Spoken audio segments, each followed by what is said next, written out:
자, 이 시간에는 우리 지난주에 이어서 한번 살펴보겠습니다. 동성시대 기독교 신앙이라는 제목으로 말씀을 드리는데요. 저도 이 동성에 관련된 주제를 가지고 말씀을 전하는데 부담이 없지 않아요. 어떻게 하면 이렇게 잘 전할 수 있을까 이런 고민이 있습니다. 여러분들은 설교를 통해서 반드시 이 내용이 어떠한 내용인지 잘 살피고 생각할 수 있었으면 좋겠습니다. 그리고 결론적으로 제가 말씀드릴 거예요. 어떤 사람들이 우리가 되어야 되는지 말씀드리겠습니다. 먼저 로마서 1장 26절 27절 다시 한번 우리 성경 말씀 읽겠습니다. 우리 같이 읽겠습니다. 다 읽겠습니다. 이 때문에 시작. 이 때문에 하나님께서 그들을 부끄러운 욕심에 내버려 두셨으니 곧 그들의 여자들도 순리대로 쓸 것을 바꾸어 영리로 쓰며 그와 같이 남자들도 순리대로 여자 쓰기를 버리고 서로 향하여 음욕이 부릴 듯하매 남자가 남자와 더불어 부끄러운 일을 행하여 그들의 그릇 때문에 상당한 보응을 그들 자신이 받았느니라. 아멘. 그리고 우리 에스겔서 2장 3절에서 5절까지 말씀인데요. 이 말씀은 제가 한 절 읽고 여러분들이 한 절 읽고 마지막 절은 같이 읽겠습니다. 내게 이르시되 인자야 내가 너를 이스라엘 자손 곧 패역한 백성 나를 배반한 자에게 보내노라. 그들과 그 조상들이 내게 범죄하여 오늘까지 이르렀나니 이 자손은 얼굴이 뻔뻔하고 마음이 굳은 자니라. 내가 너를 그들에게 보내노니 너는 그들에게 이르기를 주 여호와의 말씀이 이러하시라 하라.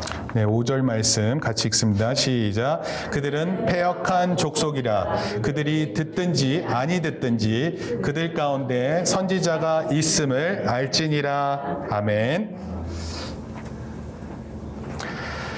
네, 우리 지난주에 안 왔던 사람이 서윤이 하나지? 나머지 사람들은 지난주 설교를 다 들었다고 생각하지만 한번 지난주 설교를 살짝 요약하고 그러고 생각하도록 하겠습니다. 오늘은 지난주에 이어서 두 번째 내용으로 설교를 합니다. 지난주 설교를 요약하면 오늘 우리 사회에서 동성애와 동성결혼을 지지하는 퀴어 축제라는 게 있어요. 퀴어 축제가 열릴 때마다 이를 반대하는 기독교 단체 또 상당수 교회와 충돌하고 소동이 일어나는 일이 있어요. 우리 사회에서 이것이 자주 부각됩니다. 그리고 저는 여러분들한테 물어봤어요. 여러분들은 동성애에 대해서 어떻게 생각합니까? 각자 생각하는 게 있을 것 같아요. 대부분의 사람들은 이렇게 생각합니다. 상당수는 동성애는 죄다. 그렇죠? 그렇게 인식을 하고 있습니다. 어떻게 저럴 수 있을까? 저 또한 그런 생각에는 틀림없어요. 그런데 우리가 이런 생각만 하고 있으면 안 된다는 거예요. 아마도 이렇게 동성애는 죄다라고 얘기하는 생각이 어디에서 비롯됐냐면 소돔과 고모라 이야기가 있어요. 창세기에 보면 읽어봤어요? 소돔과 고모라 이야기? 네, 소돔과 고모라에 누가 살았어요? 사람들이 살았겠죠. 근데 거기에 아브라함과 그 조카가 있었죠. 룻이 아니라 롯이 로또 갔다라 그랬더니 누가 로또를 얘기하더라고요. 로또 당첨됐다고. 롯이라는 게 사람 이름이에요. 롯이 이제 그곳에 살고 있었었는데 소돔과 고모라가 멸망한 이유가 동성애 때문이다 이런 얘기 들어봤어요? 네, 이런 얘기를 자주 합니다. 그러나 성경은 소돔과 고모라가 멸망하는 이유가 동성애라는 특정한 죄 때문에 멸망한다 이렇게 얘기하지 않고요. 그 소돔과 고모라가 너무 악했어요. 그러니까 동성애뿐만 아니라 모든 죄악들이 넘쳐났어요. 그래서 하나님께서 멸망시켰어요. 실제로 롯의 집에 천사들이 이제 소돔과 고모라를 멸망시키기 위해서 천사들이 지나가고 있었는데 롯이 그 천사 둘을 이렇게 영접합니다. 우리 집에서 쉬다 가십시오. 그러다가 이제 그 속에서 얘기를 듣게 된 거예요. 이미 하나님께서는 동성애라는 일이 있기 전에 그러니까 그것을 포함해서 그 모든 죄악들에 대해서 죄가 모든 관계를 파괴시키고 하나님과의 관계를 파괴시킨다는 것을 알고 그 하나님께서 심판하셨던 거예요. 여러분, 하나님께서는 소돔과 고모라만 심판하지 않았어요. 노아의 때는 노아의 가족 8명을 제외한 모든 사람들이 대홍수로 심판받게 하셨어요. 그때도 마찬가지예요. 동성애라는 특정한 죄가 아니라 모든 죄가 넘쳐나는 거예요. 여러분 근데 우리 생각해 보세요. 우리가 죄를 지을 때 우리가 모든 죄를 저지릅니까? 그러진 않죠. 근데 죄가 너무 심해지면 그때는 모든 사람들이 다 자기 마음대로 행동하고 살면서 나타나는 극악무도한 죄악된 시대를 사는 때가 있을 수 있어요. 근데 그때 하나님께서 심판하신다 이런 뜻입니다. 우리가 로마서를 지금 공부하고 있는데 로마서 1장을 읽을 때도 바울이 여러 가지 죄악된 모습에 대해서 이렇게 얘기를 했는데 오늘 우리가 읽었었던 말씀은 그 동성애와 관련된 이야기가 있는데 어떤 사람들은 이 로마서에 바울이 말하는 죄가 동성애만 강조한다 이렇게 이해하고 있어요. 그런데 절대로 사도 바울은 동성애만을 죄악된 것이라 이렇게 말하는 것이 아닙니다. 미국에 있는 바나 그룹이라는 데가 있어요. 바나. 이 기독교 단체입니다. 근데 이 기독교 단체에서 물어봤어요. 기독교인 하면 떠오르는 것이 무엇입니까? 그랬더니 대답이 상당수가 동성애 반대자들 이렇게 표현했습니다. 그 기독교 하면 어떻게 생각하냐면 동성애 반대자들 이렇게 생각되어진다는 거예요. 여러분 목사님이 동성애를 죄라고 생각하지만 저는 목사님이 내 스스로가 동성애 반대자로만 낙인 찍혀 있는 것은 원하지 않아요. 그게 하나님의 사람의 모습이 아닙니다. 그런데 어느덧 바나그룹에서 조사한 거에 따르면 기독교인들 하면 이런 생각이 이어지는 거예요. 동성애자를 되게 미워하고 싫어하고 죄악시 여긴다 이런 뜻입니다. 사람들이 서로 얘기를 해요. 과거에 흑인들이나 여성에 대한 차별이 심했거든요. 여성은 이렇게 사람으로 취급하지 않았어요. 그리고 흑인들 사람으로 보지 않았습니다. 예전에 미국에서 버스를 타고 가면은 흑인들이 앉는 자리가 있었고 백인들이 앉는 자리가 있었고 흑인들은 대부분 버스에서 앉는 자리가 없었어요. 경찰에 따르면 흑인들은 개가 물어도 돼요. 경찰견이. 근데 백인은 물면 안 됩니다. 진짜 말이 안 되죠. 굉장한 차별이죠. 그래서 이런 동성애자들에 대한 차별을 없애는 것이 하나님의 뜻이다 이렇게 주장하는 사람이 있어요. 마치 흑인 노예 철폐를 하는 것, 또 여성에 대한 차별하는 것처럼 동성애에 대한 차별을 없애야 된다 이렇게 주장하는 사람들이 있습니다. 그러나 다른 한편으로는 성경의 가르침을 세상의 흐름에 따라 바꾸어서는 안 된다. 성경 말씀은 어제나 오늘이나 내일 모두 하나님의 말씀은 적용된다 이렇게 얘기를 해서 절대로 성경의 가르침을 바꿔서는 안 된다 이렇게 얘기를 합니다. 그리고 제가 또 한 가지 얘기했었던 것은 우리가 동성애자를 바라볼 때 동성애자들이 다 똑같은 동성애자들이 아니다라고 말씀드렸어요. 그래서 그것에 대한 내용을 제가 설명을 했는데 두 가지로 설명했어요. 하나는 로마서에 나타난 것처럼 또는 우리가 창세기에서 읽었었던 것처럼 죄가 너무 많은 곳에서 동성애를 하는 타락한 동성애자가 있어요. 타락한 동성애자. 그리고 다른 하나는요. 태어나면서 동성애자의 성향을 갖고 있는 사람이 있어요. 이런 사람을 타고난 동성애자 이렇게 말할 수 있습니다. 근데 이 타고난 동성애자에 대해서 이 사람이 선천적으로 태어날 때부터 DNA에 그런 것이 있는지 아니면 후천적인 거 태어나서 이제 지내오면서 동성애를 좋아하게 됐는지 그건 알 수 없어요. 거기에 대해서는 여러 가지 얘기들이 있습니다. 그러나 일단 여기까지 해서 타락한 동성애자, 그다음에 타고난 동성애자가 있다 이렇게 구분해야 된다 얘기 드렸어요. 그 이유는 이런 거예요. 마치 자살하면 안 되죠. 자살하면 안 되는데 자살한 사람들 중에는 우울증 환자들도 있어요. 우울증 환자. 자기가 자기 감정을 통제할 수 없어요. 그래서 자꾸 죽고 싶은 마음이 드는 거예요. 그래서 그렇게 해서 자살하는 사람한테 당신 자살하면 죄야 이렇게 얘기하면 죄인으로 낙인 찍으면 안 돼요. 근데 어떤 자살하는 사람들은요. 도박하다가 돈이 없으니까 돈 갚아야 되니까 그 못 갚을 것 같아서 자살하거나 또는 범죄를 감추고 싶은 거예요. 범죄를 감추기 위해서 자살하는 거예요. 어떤 사람들은 현실을 도피해서 자살합니다. 근데 이런 사람들을 똑같이 생각하면 안 돼요. 우울증 환자에 자살하는 사람들과 그리고 죄악으로 인해서 자살하는 사람을 동일시 여기면 안 된다라는 겁니다. 여러분 제가 그렇다고 해서 동성애를 괜찮다라고 말하는 게 아니에요. 어떤 경우에도 자살은 잘못된 것처럼 동성애의 선택도 잘못됐다고 봐요. 타고난 동성애자들을 칭찬할 수는 없어요. 그러나 그들의 사정을 듣고 그들이 얼마나 힘든지를 알고 함께 마음 아파하고 그리스도의 마음으로 품어줘야 되는 사람들이다라고 말하고 싶은 거예요. 그래서 동성애 시대를 맞이한 기독교 신앙의 첫 번째 원칙이 뭐냐면, 따라 읽을게요. 시작. 우리는 성경을 최고의 최종의 권위로 믿습니다. 예, 이거예요. 그러니까 이렇게 도덕적인 문제, 어떠한 죄를 생각하고 있을 때 가장 중요한 것은 저희는 성경이 하나님의 말씀이고 그 하나님의 말씀은 최고의 그리고 최종의 권위라고 믿습니다. 이렇게 고백하는 거예요. 저는 하나님 말씀을 믿습니다. 그것이 얼마나 중요한 고백인지 몰라요. 아주 어렸을 때는 애들끼리 이런 얘기를 해요. 너 왜 이거 하면 안 되는데? 엄마가 하지 말라고 했어. 엄마 말이 최종 권위예요. 근데 크다 보니까 엄마 말이 최종 권위가 아니라는 걸 알아요. 그렇죠? 그래서 사람들이 자기 행동에 맞춰서 여러 가지 생각들을 해요. 그런데 우리가 마음대로 사는 게 아니에요. 하나님의 말씀을 최고의 권위로 생각하고 살아가야 된다, 이런 뜻입니다. 헨리 나우엔이라는 사람이 있는데 이 사람은 많은 책들을 썼어요. 그리고 기독교의 영적 지도자 이렇게 불리웁니다. 근데 이 사람도 6살 때부터 동성애에 대한 경향이 있음을 알았어요. 동성애에 대한. 그래서 그는 평생토록 하나님의 말씀으로 자신의 동성애 경향과 싸웠고 다른 동성애자들에게 이렇게 얘기를 했어요. 거룩한 독신으로 살 것을 권고했어요. 독신이라는 건 혼자 산다 이런 뜻이에요. 결혼하지 않고. 왜냐하면 결혼하고 싶은데 남자가 여자랑 결혼하고 싶지 않고 남자랑 결혼하고 싶은 거거든요.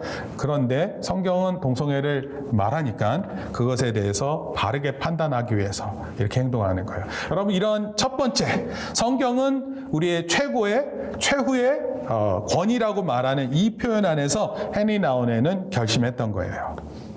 그리고 그가 거룩한 독신으로 동성애에 대한 싸운 것은 바로 하나님 말씀이 그의 삶에 대한 최종 권위였기 때문에 그래요. 여러분, 우리는 그런 삶이어야 돼요. 하나님 말씀이 우리의 최종 권위여야 돼요. 하나님의 말씀이 이것을 하지 말라 그러면 안 하고 하라 그러면 하는 그런 우리가 하나님 말씀부터 그 권위를 부여받는 거예요. 그래서 저는 여러분들에게 꼭 이 말을 드리고 싶어요. 우리도 하나님의 말씀에 이와 같은 권위로 믿고 우리 삶에 적용해야 돼요. 동성애자들만 적용해라 이런 뜻이 아니라 우리 스스로도 하나님 말씀만이 최후의 권위라고 믿고 사는 거예요.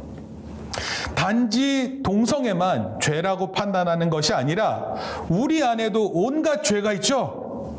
죄 있어요. 욕심도 많고요. 남을 심하게 무시하고요. 쉽게 많은 관계들을 파괴시키고요. 우리 안에 있는 잘못된 것들 마음이 있어요. 말로 심한 말을 하고요. 그런 것들이 있습니다. 그런데 우리도 우리의 죄에 대해서는 하나님의 말씀의 권위로 우리의 죄를 통제해야 돼요. 하나님 권위 아래다가 우리의 행동들을 내려놓아야 됩니다. 안 그러면 하나님 말씀대로 살지 못한다, 이런 뜻입니다. 하나님 말씀을 읽을 때 자신을 볼 수 있어야 돼요. 성경을 읽을 때 자신을 봐야 돼요. 남의 죄를 위함이 아니에요. 내 내면에 죄악된 모습들을 알고 괴로워하고 그것을 그만둬야 한다는 이런 아픈 마음이 있어야 된다, 이런 것입니다. 자, 여기까지가 첫 번째에 대한 내용을 다시 한번 살펴보면서 얘기한 거예요. 자, 이제 두 번째 살펴봅니다. 한번 따라합시다. 시작. 타고난 동성애자를 정죄하고 혐오하기보다는 예수 그리스도의 은혜와 구원의 대상임을 믿습니다. 사실 타고난 동성애자뿐만이 아니에요. 타락한 동성애자도 마찬가지예요. 이 사람도 정죄하고 혐오하기보다는 예수 그리스도의 은혜와 구원의 대상임을 생각해야 돼요. 하나님께서 저들도 구원하실 수 있다고 바라봐야 돼요. 종종 이런 도식을 갖게 돼요. 이런 도식이라는 건 뭐냐면 이런 방식으로 사람들이 생각한다, 이런 뜻이에요. 동성애는 죄다 이렇게 한 다음에 생각을 하는 거예요. 죄인은 구원받지 못한다. 결국 그러므로 동성애는 구원받지 못한다. 그리고 그렇게 말을 하는 거예요. 저 사람 구원 못 받아. 저렇게 살잖아. 저건 망하는 거야. 이렇게 단정적으로 그런 생각을 가지고 사람에 대해서 표현하는 거예요. 종종 여러분 실수하잖아요. 누군가로부터 지적을 받고 혼나죠? 근데 만약에 누군가가 평생 낙인 찍으면 그거 견딜 수 있겠어요? 민서가 한 번 거짓말했는데 그 거짓말한 거 가지고 쟤는 평생 거짓말쟁이로 살 거야. 이렇게 얘기하면 그게 동의할 수 있어요? 그렇게 못하죠? 서연이가 한번 친구한테 싸우다가 나쁜 말을 확 했는데 쟤는 욕쟁이야. 이렇게 얘기 다 받으면 그거 평생 그렇게 들을 수 있어요?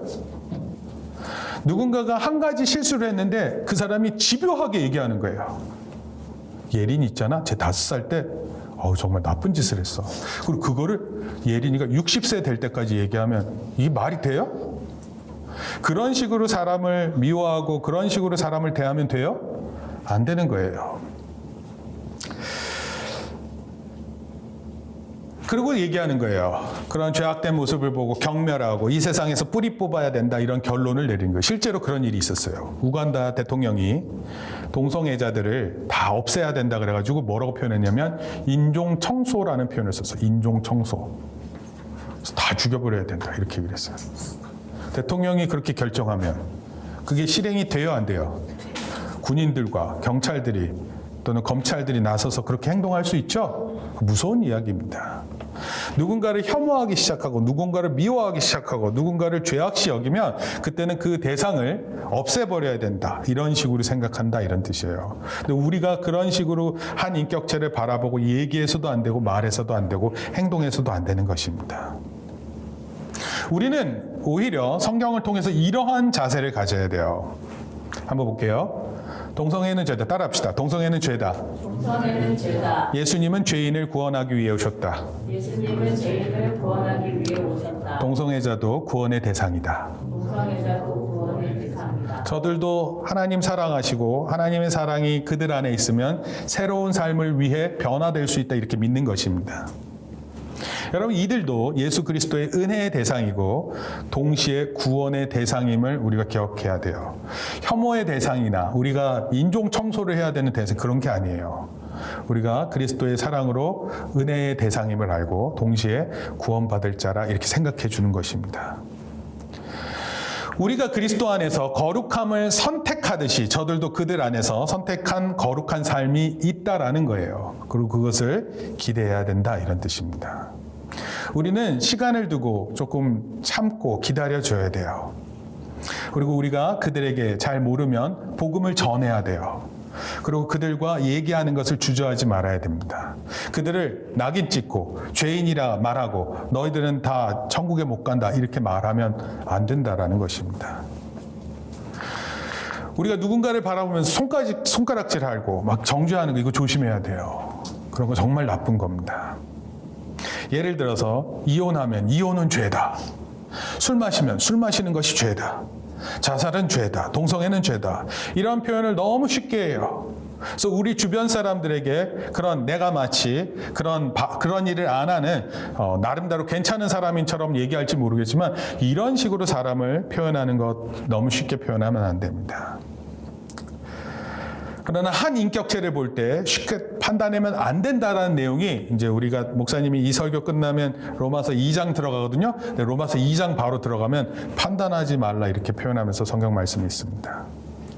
그리고 무엇보다도 로마서에서 가장 로마서의 가장 절정은 어디냐면 로마서 8장인데 로마서 8장에 있는 첫째 말씀이 이런 내용이에요. 누구든지 시작. 누구든지 그리스도 안에 있으면 결코 정죄함이 없나니. 정죄가 뭐냐면 너는 이런 죄인이야 이렇게 말하는 거예요. 너는 그런 사람이야. 넌 평생 그렇게 살 거야. 이렇게 말하는 거예요. 되게 저주스러운 독서를 퍼붓는 거예요. 근데 이런 거 그리스도 안에서 하면 돼요? 안 돼요? 안 된다라는 거예요. 교회 안에서는 절대로 그러면 안 돼요. 그것이 사도 바울이 우리에게 해주고 싶은 얘기예요. 이것은 우리가 로마서를 통해서 더 살펴보겠습니다. 저와 여러분은 우리 사회의 문제와 갈등을 더 깊이 생각하고 동시에 말씀을 더욱 깊이 묵상하고 행동해야 돼요. 여러분 생각 없이 행동하는 것은 실수가 많아요. 생각을 깊이 하고 특히 성경 말씀에 비추어서 내 생각이 맞는지 아닌지 그것을 고민하고 말하는 것은 되게 중요한 거예요. 우리의 말씀을 통한 행동과 기도는 더 많은 죄인들을 찾아가 복음을 전하고 예수 그리스도를 믿음으로 구원을 얻게 할 거예요. 그런 고민을 하는 사람들, 그렇게 죄인들에게 찾아갈 생각들을 하는 사람들은 그런 사람들한테 찾아가 복음을 전하고 또 좋은 소식을 전할 거예요.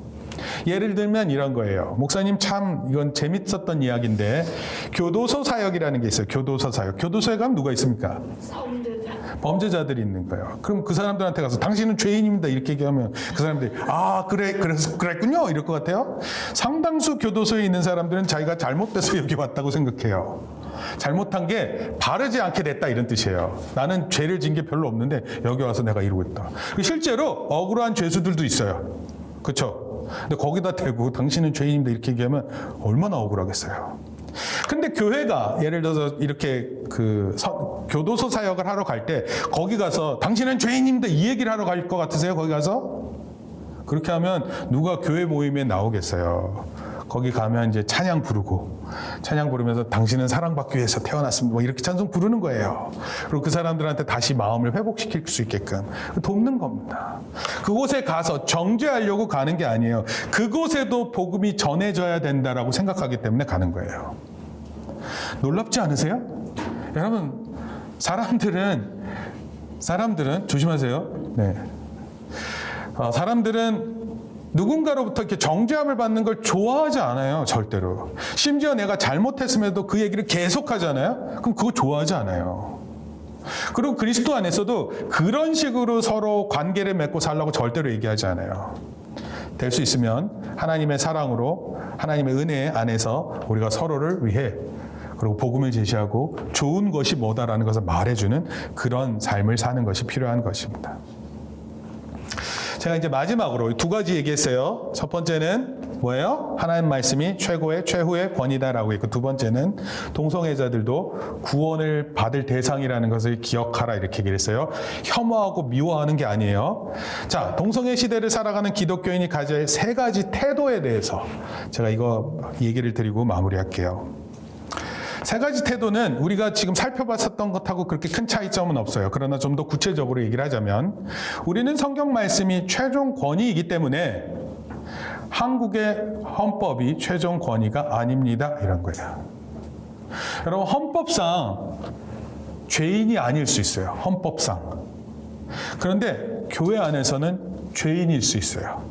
그냥 성경이 말하는 사람들이 살아가야 될 것에 대해서 틀릴 수 있어요. 예를 들면 이런 거예요. 하나님 제일 싫어하는 죄 중에 어떤 거냐면 하나님을 알 만한 것이 있음에도 불구하고 하나님을 믿지 않아요. 근데 우리 사회에서는 그런 사람을 죄인이라고 취급해요? 신을 믿어야 된다 뭐 이래요? 아니잖아요. 근데 성경은 하나님을 알 만한 것이 있음에도 불구하고 그들이 하나님을 믿지 않았다. 그래서 하나님께서 화가 나셨다. 이것이 로마서에 나와 있는 내용이에요. 그러니까 기억하세요. 하나님의 말씀이 최종 권위지 헌법이 또는 학교의 규칙이 또는 또 뭐 제도가 우리에게 최종 권위가 아니에요. 따라합시다. 하나님의 말씀이 우리의 최종 권위입니다. 우리는 하나님의 말씀을 가장 중요시 여기는 그런 사람이어야 돼요. 그 이유는 헌법에서 죄가 아닌 것이 교회에서 죄가 되고, 그러면 세상이 뭐라고 말하든지 우리는 우리의 믿음을 지켜야 하는 겁니다. 동성애에 대해서 우리는 두 형태가 있다고 얘기했어요. 타고난 또는 타락한. 자, 한번 그리고 두 번째 내용 살펴봅니다. 한번 읽어볼게요. 시작. 타고난 동성애와 동성애자들에 대해 말할 때 조심해야 합니다. 네. 우리가 그 사람들한테 막 대놓고 말하고, 쟤 동성애래. 쟤 남자랑 결혼할 거라는데, 쟤 여잔데 어쩜 좋아? 이런 식으로 수근수근거리고 그 말을 하고 그러면 안 돼요. 또는 혐오가 뭔지 알아요? 극히 싫어한다 이런 뜻이에요. 극히 싫어한다. 박해가 뭐예요? 그 사람을 괴롭히는 거예요. 너는 이런 죄를 졌기 때문에 이렇게 해도 싸. 이런 행동을 받아도 넌 싸. 욕먹어도 싸. 뭐 이런 식으로 얘기하는 그런 건데 절대로 그렇게 말하면 안 돼요. 여러분, 모든 살인들 있잖아요. 살인범죄 어디에서 비롯되는 줄 알아요? 혐오에서 비롯돼요. 혐오. 정말 극도로 미워해서. 극도로 미워하는 상태에서 저지르는 게 살인이에요. 그 한 인간의 생명을 빼앗아가는 것입니다. 여러분, 그렇게 되면 안 돼요. 우리 안에 우리 그렇게 혐오하는 마음이 있고 그러잖아요. 그럼 여러분들 마음 바르게 해야 돼요. 마치 여러분들이 혐오하면서 나는 괜찮다 그렇게 하면 안 돼요. 혐오하는 것 자체가 틀린 모습이에요. 여러분, 하나님 만드신 그 사람들을 하나님은 귀하게 여기세요. 그래서 그 사람 안에 있는 죄를 심각하게 여기는 거예요. 그 죄가 있으면 하나님께로 올 수가 없기 때문에, 구원받지 못하기 때문에 그 죄를 반드시 해결해야 돼요. 그래서 예수님을 보내신 거예요. 예수님을 통해서 그 죄가 용서되고 해결될 때 하나님 앞에 나아갈 수 있다는 것을 알게 됐기 때문에 그래요. 절대로 예수님의 사랑을 전하는 자들이 어떤 사람을 차별하거나 박해하는 집단으로 오해받으면 안 돼요. 바나그룹에서 조사했던 것처럼 기독교인들 하면 떠오르는 게 뭔가요? 동성애 반대자, 이런 식으로 취급받으면 안 된다 이런 뜻입니다. 여러분, 인구의 3%에서 5%가 동성애자라고 이렇게 밝혀지고 있어요. 예전에는 아무도 동성애자가 아닌 것 같았는데 요즘에 이제 그런 거를 이렇게 말하기 시작하면서 사람들이 자기의 마음을 얘기를 하기 시작했는데 이런 동성애자가 있다 합니다. 그러면은 여러분 3% 5%면은 100명 중에 3명 있다는 뜻이거든요. 많게는 5명. 그러면 우리 친구 30명 있으면 30명 중에 1명 있거나 아니면 20명 중에 1명 있다는 얘기예요. 우리가 그 사람들을 알고 있으면서 그 사람들을 가십이 뭔지 알아요? 뒷소리 하는 거예요. 그렇게 말하면 안 된다 이런 뜻이에요. 그 다음에 세 번째, 이 더 중요합니다. 자, 시작. 우리가 믿는 바른 이성 결혼과 이성애가 더욱 아름답고 거룩하기를 힘써야 합니다. 동성애의 반대말이 이성애 이렇게 뜻이에요. 이성. 동성은 같은 성을 얘기하고 이성은 다른 성을 얘기하는 거예요. 그 남성과 여성 이런 뜻입니다. 그러면 엄마 아빠가 있다는 건 이성애예요. 이성애. 근데 이 이성애가 아름다워야 돼요. 거룩해야 됩니다. 그리고 거룩하기를 힘써야 돼요. 여러분, 그리고 또한 거룩한 독신도 행복하고 아름답다 이렇게 생각해야 돼요. 결혼 안 한대. 혼자 산대. 주변에 보면은 서서히 그렇게 혼자 사는 사람들의 이야기가 종종 들려요. 근데 그것도 혐오의 대상으로 보고 이상하게 생각하면 안 된다 이런 뜻입니다. 오늘날 우리 사회에 이성 결혼에 대해서 어떻게 이해하고 있을까? 이성 결혼을요, 하찮게 여겨요. 뭐 대단한 것으로 생각하지 않습니다. 결혼할 때는 결혼 자체를 대단히 여기는데 많은 사람들이 결혼식 자체를 그렇게 중요시 여기잖아요. 특히 헐리우드 같은 데 보면 결혼하지 않습니다. 결혼하지 않고 막 같이 살아요. 자식 낳고 막 그렇습니다.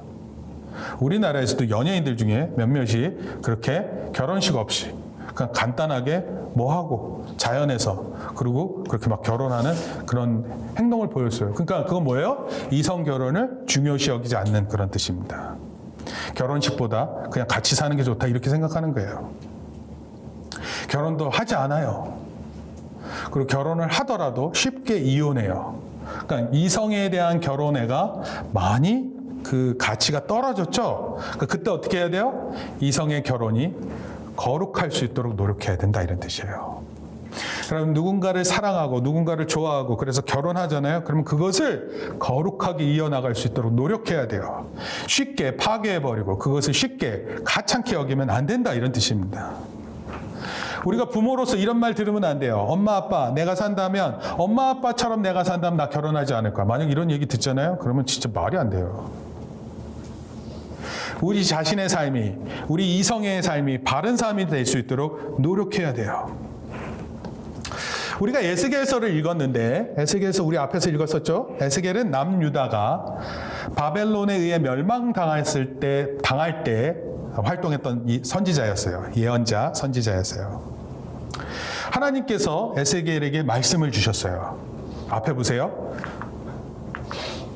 말씀 있으니까 한번 읽을게요. 인자야, 시작. 인자야, 내가 너를 이스라엘 자손 회역한 백성 나를 배반하는 자에게 보내노라. 그들과 그 조상들이 내게 범죄하여 오늘까지 이르렀나니 이 자손의 얼굴이 뻔뻔하고 마음이 굳은 자니라. 내가 너를 그들에게 보내노니 너는 그들에게 이르기를 우리 다음 복 보기 전에 인자야라는 건 에스겔을 얘기하는 거예요. 에스겔아 이렇게 이런 뜻이에요. 사람의 아들아, 인자는 사람의 아들 이런 뜻이에요. 그러니까 에스겔은 사람의 아들 맞죠?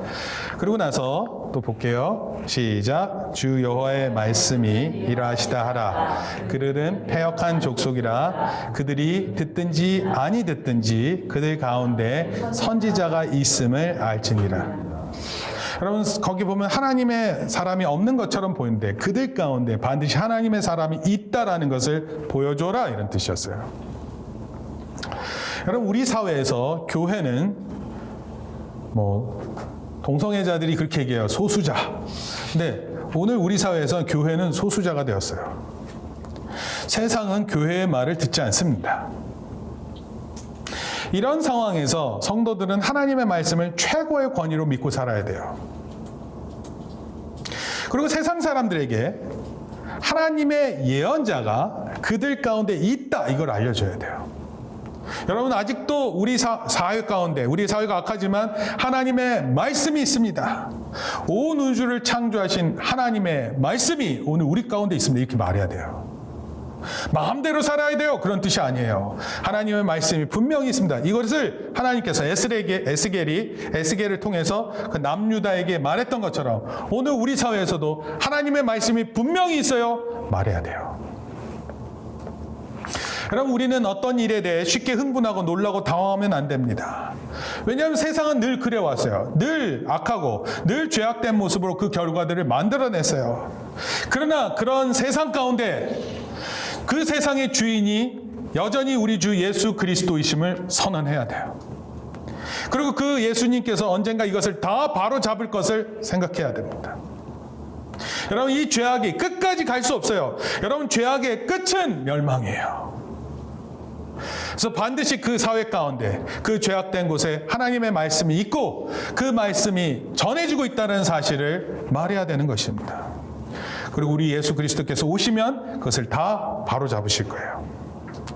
우리는 잘 몰라요. 사람의 깊은 마음을 알 수 없어요. 그러나 우리 예수님은 그 사람의 근본을 아세요. 사람의 가장 깊은 것을 아세요. 사람의 가장 잘못된 것이 무엇인지를 깊이 있게 알고 계세요. 그래서 우리가 그분을 믿고 우리 삶을 굳게 잡아야 돼요. 예수님께서 우리에게 주신 명령은 우리 사회를, 우리 국가를 기독교화시키는 것이 아니에요. 예수님께서 우리에게 하셨던 명령은 먼저 제자가 되고 제자를 세우는 일이에요. 여러분 제자들은 예수님의 말씀을 직접 들었어요. 그리고 그 예수님 직접 말씀 듣고 그것을 실천했던 사람들이에요. 여러분 예수님을 따르는 많은 사람들이 있었어요. 그러나 그 많은 사람들은 예수님 말씀 듣고 따라하지 않았어요. 제자들은 예수님의 말씀을 듣고 실험해 봤어요. 이렇게 해서 살 수 있다고? 이렇게 하는 것이 바른 것이라고? 그렇게 고민하고 살았던 것입니다. 그래서 우리도 예수님의 제자가 돼야 돼요. 그리고 우리도 제자를 세우는 일에 앞장서야 됩니다. 그 어느 때보다도 예수님의 말씀을 따르는 제자의 삶이 필요해요. 이것이 바로 우리 동성애 시대 때 가져야 될 우리의 믿음 생활이에요. 아무쪼록 우리가 누군가를 혐오하기보다는, 혐오한다는 건 몹시 싫어한다 이런 뜻이에요. 예수님이 사랑이 많은 예수님의 제자가 되기를 원해요. 예수님의 제자들이 예수님의 마음을 품고 나아가서 많은 사람들에게 찾아갔어요. 죄인들한테 찾아갔습니다. 그들을 위해서 기도했어요. 사랑으로 축복하고 그들의 병든 것이 있으면 그 병이 낫기를 기도했어요. 예수님의 말씀이 우리의 마음의 중심이 되어야 되고 우리의 행동의 기준임을 믿으시길 바랍니다. 반드시 예수님의 말씀을 우리의 모든 행동의 기준이 된다 믿어야 돼요. 제가 결론적으로 말씀드릴게요. 제가 이제 종교개혁에 대해서 얘기를 하는데 종교개혁자 마틴 루터가 로마서 강해를 썼어요. 로마서 강해. 그리고 로마서 강해에서 이 동성애에 대해서 이렇게 얘기를 했어요. 마틴 루터가 뭐라고 얘기했는지 한번 읽어줄게요. 소돔의 악행은, 소돔과 고모라 망했다 그랬었죠. 소돔의 악행은 다른 도시와 비교가 되지 않았다. 되게 나쁜 짓을 했다 이런 뜻이에요. 그래서 하나님이 정하신 자연의 순리로부터 멀어져 자연적인 원칙으로부터 멀어져서 남자가 남자에게 뜨거운 마음을 가졌다. 이러면 안 되는데 그렇다는 거예요. 그리고 이 욕망은 하나님이 주신 법칙에 반대되는 것이었다. 이런 욕망이 어디에서 나오는가? 당연히 마귀로부터 온다. 그리고 하나님을 두려워하지 않기 시작하면 마귀는 사람의 마음을 흔들어 창조의 순리와 반대되게 돕는다. 그렇게 표현했어요. 여러분, 우리가 기준 없이 살면 마귀가 우리의 마음을 막 들쑤셔 놓을 거예요. 이런저런 생각들이 막 들어와서 우리를 막 흔들 거예요. 그리고 가장 중요한 하나님께서 만들어 놓은 창조의 섭리를 거스리게 한다. 이런 뜻이에요.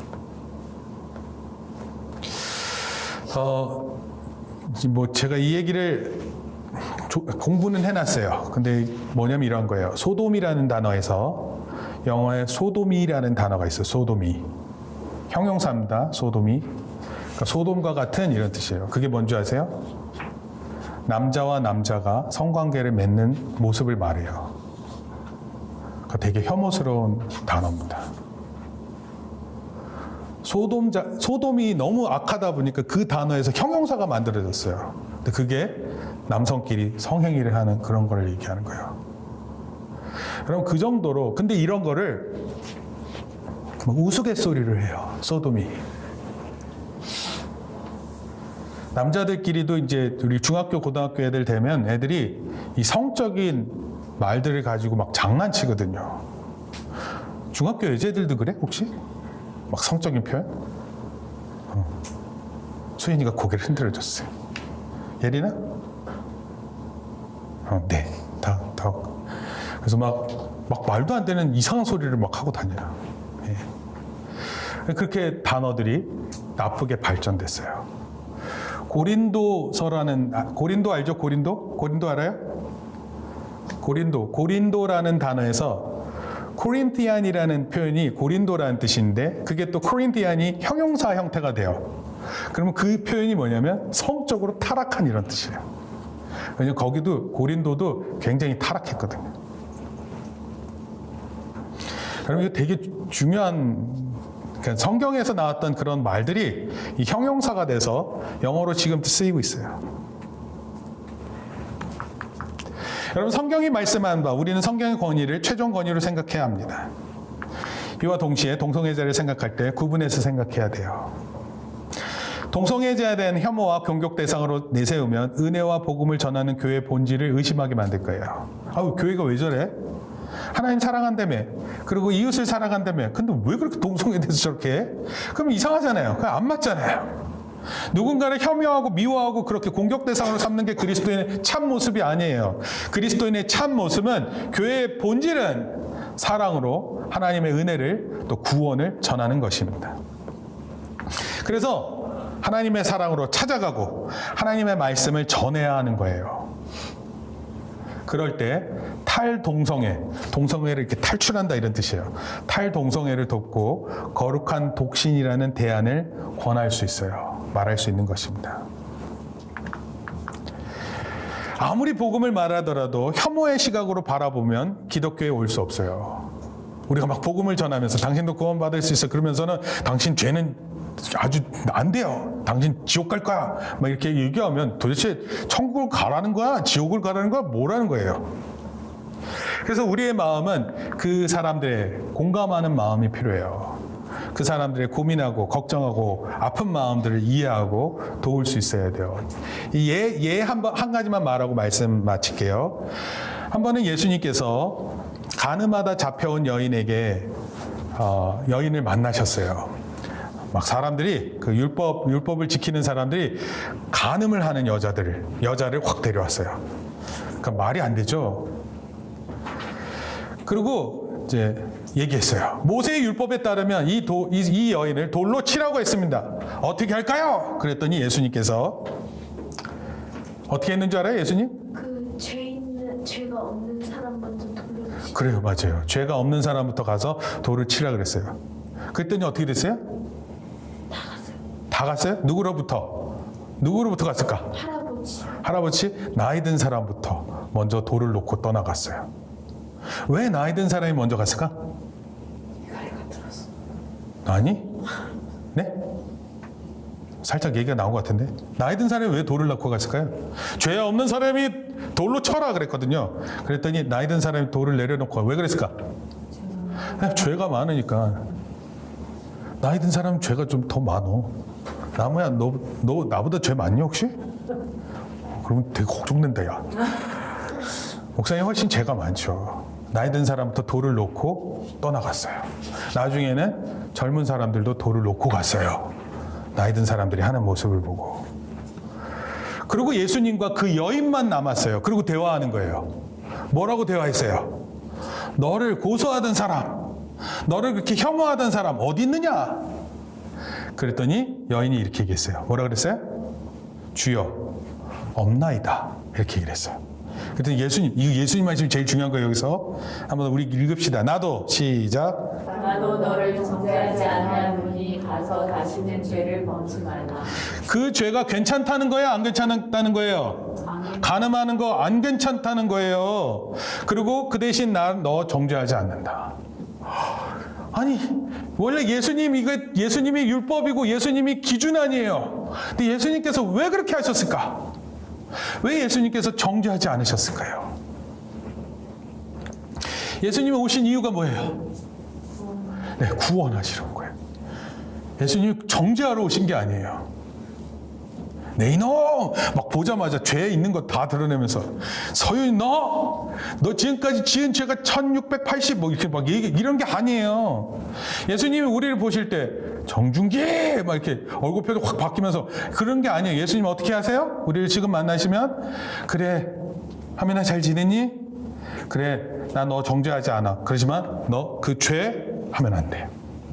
그러니까 우리에게 분명히 죄를 지으라 그랬어요? 짓지 말라 그랬어요? 네, 짓지 말라고 분명히 우리에게 얘기하고 있어요.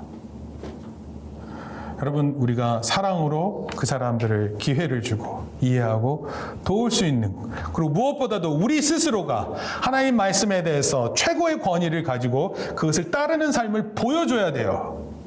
여러분이 하나님의 말씀을 그렇게 붙잡지 않으면 누가 하나님의 말씀을 붙잡습니까? 하나님의 말씀을 분명한 하나님의 말씀으로 알고 여러분들이 그렇게 모습을 보여줘야 되는 것입니다. 그리고 우리도 예수님처럼 이렇게 행동해야 돼요. 나도 너를 정죄하지 않으니 가서 다시는 죄 짓지 마세요. 대신 하나님 말씀 통해서 새로운 변화가 있고 회복이 있음을 믿습니다. 그리고 여기에 복음이 있습니다. 그것을 꼭 전하는 저와 여러분 되기를 예수님의 이름으로 축원합니다. 같이 기도하겠습니다. 주님 감사합니다. 우리에게 정말 복잡하고 어려운 시대를 살게 하시지만 그러나 하나님의 말씀이 우리 안에 원칙이 됨을 믿습니다. 하나님 말씀이 최종 권위를 가지고 우리의 삶을 통제하고 또 우리로 하여금 우리의 죄악된 모습을 보게 하시는 줄 믿습니다. 우리 예수님께서 보여주셨던 귀한 사랑, 그 사랑을 힘입어 오늘도 우리의 이웃을 사랑하고 그 이웃을 이해하고 또 어떻게 하면 그 이웃을 구원할 수 있을까? 그 사랑을 나타내는 그러한 저희들 되게 도와주시옵소서. 사람을 미워하고 혐오하고 저 사람들은 죄다, 구원받지 못한다, 단죄하고 정죄하는 이런 모습 있지 않게 우리를 붙들어 주시옵소서. 예수 안에 결코 정죄함이 없다고 말씀하셨사오니 그리스도 안에서 참된 사랑을 말하고 전할 수 있는 하나님의 귀한 사람 되게 도와주시옵소서. 우리의 가정을 붙들어 주시옵소서. 하나님 우리의 가정을 하나님 주의 사랑의 거룩한 가정이 될 수 있게 우리를 도와주시옵소서. 새 힘을 얻게 하시고 날마다 도우시는 주의 말씀을 통해 우리가 믿음으로 살아갈 수 있게 우리를 붙들어 주시옵소서. 감사를 드리며 예수님의 이름으로 기도합니다. 아멘. 하나님, 우리가 로마서 말씀을 살펴보면서 많은 죄악들 중에 동성애를 좀 살펴봤습니다. 하나님, 우리가 다 알지 못하는 내용이 있지만 그러나 성경이 말씀하시는 바 동성애가 바르지 않음을 알고 그 바르지 않음을 아는 가운데 우리가 어떻게 행동하고 살아야 될지 가르쳐 주시니 감사를 드립니다. 하나님, 동성애자들도 하나님 사랑 안에 있고 저들을 구원받을 수 있는 또 복음을 전하고 그들을 혐오하고 싫어하고 미워하는 그런 것이 아니라 어떻게 하면 그들을 힘써서 사랑하고 도울 수 있을지 또 예수님을 믿고 구원받게 할 수 있을지 고민하는 우리의 삶 되게 도와주시옵소서. 또한 동시에 우리의 이성애의 삶이 거룩하기를 소원합니다. 우리의 결혼이 바르기를 소원합니다. 우리의 자녀들이 나중에 바른 결혼관 안에서 하나님이 주시는 섭리 안에 이루어지기를 소원합니다. 바른 결혼을 통해 바른 자식을 낳고 또 하나님께 더욱 믿음으로 나아갈 수 있는 귀한 사람들 세워질 수 있도록 하나님 붙들어 주시옵소서. 우리 사회가 말하는 것이 있지만 또 헌법이 말하는 것이 있지만 하나님의 말씀이 최종 권위임을 믿습니다. 하나님만을 가장 최고로 생각하고 또 우리 하나님을 찬양하며 우리 예수님을 사랑하고 또 그 예수님을 사랑의 힘을 입어 우리 주위의 사람들을 사랑할 수 있게 붙들어 주시옵소서. 이제는 우리 주 예수 그리스도의 은혜와 하나님 아버지의 크신 사랑과 성령님의 감화 감동 교통하심이 오늘 우리 시대에 살아가야 될 믿음의 모습을 알고 그렇게 살기로 다짐하고 돌아가는 우리 성도들 머리 위에 또 우리 자녀들 머리 위에 이제부터 영원까지 함께 있을지어다. 아멘.